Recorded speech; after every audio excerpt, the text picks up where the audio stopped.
السلام علیکم معزز سامعین، آج ہم ایک اور حقیقی عشق کی داستان لیے آپ کے سامنے حاضر ہیں۔ مزید ایسی اسلامی واقعات کے لیے ہمارے چینل کو سبسکرائب کریں اور ہماری حوصلہ افزائی کرتے رہا کریں۔ چلتے ہیں واقعہ کی طرف۔ آج ہم حضرت بلال حبشی رضی اللہ عنہ کی نبی پاک سے عشق کی داستان آپ کو سنانے جا رہے ہیں۔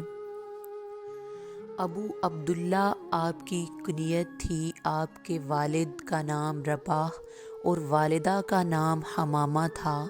خطہ حبش، جسے آج کل ملک ایتھوپیا کہا جاتا ہے، وہاں کے رہنے والے تھے۔ آپ کا خاندان وہاں سے ہجرت کر کے مکہ میں آباد ہوا تھا۔ آپ مکہ میں پیدا ہوئے۔ آپ کے والد ایک غلام تھے اور آپ پیدائشی غلام تھے۔ حضور صلی اللہ علیہ وسلم پر ایمان لانے کے بعد نبی پاک کی وفات وصال کے بعد سیدنا بلال رضی اللہ عنہ مدینہ کی گلیوں میں یہ کہتے پھرتے کہ لوگو، تم نے کہیں رسول اللہ کو دیکھا ہے تو مجھے بھی دکھا دو۔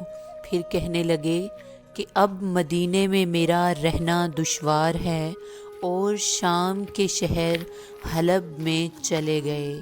تقریباً 6 ماہ بعد آپ صلی اللہ علیہ وسلم کی خواب میں زیارت نصیب ہوئی تو آپ صلی اللہ علیہ وسلم فرما رہے تھے، اے بلال، یہ کیا بے وفائی ہے؟ تم نے ہمیں ملنا چھوڑ دیا۔ کیا ہماری ملاقات کا وقت نہیں آیا؟ خواب سے بیدار ہوتے ہی اونٹنی پر سوار ہو کر لبیک یا سیدی یا رسول اللہ کہتے ہوئے مدینہ کی طرف روانہ ہو گئے۔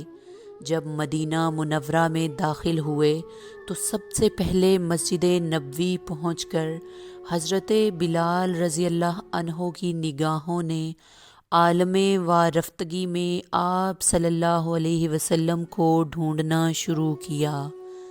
کبھی مسجد میں تلاش کرتے اور کبھی حجروں میں۔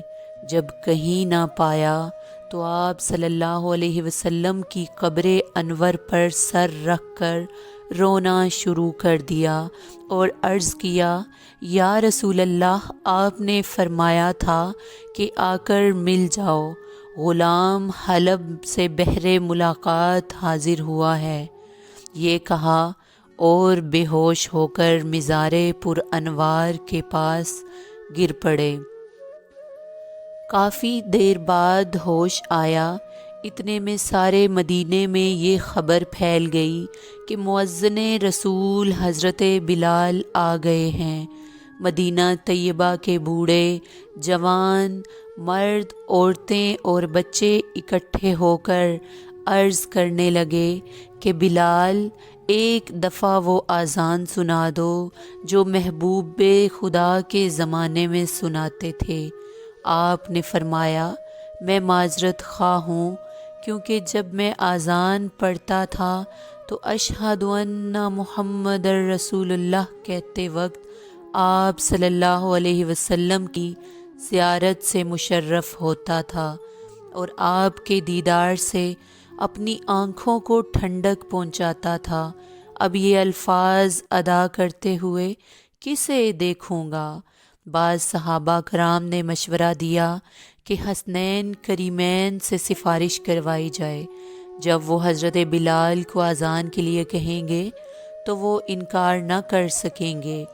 چنانچہ امام حسین رضی اللہ تعالی عنہ نے حضرت بلال کا ہاتھ پکڑ کر فرمایا، اے بلال، ہم آج آپ سے وہی اذان سننا چاہتے ہیں جو آپ ہمارے نانا جان کے اس مسجد میں سنایا کرتے تھے۔ اب حضرت بلال کو انکار کا یارانہ نہ تھا، لہٰذا اسی مقام پر کھڑے ہو کر اذان دی جہاں حضور صلی اللہ علیہ وسلم کی ظاہری حیات میں دیا کرتے تھے، بعد کی کیفیات کا حال کتب سیر میں یوں بیان ہوا ہے: جب آپ رضی اللہ تعالیٰ عنہ تشریف لے آئے ہیں، آپ کے وصال کے بعد مدینہ منورہ میں اس دن سے زیادہ رونے والے مرد و زن نہیں دیکھے گئے۔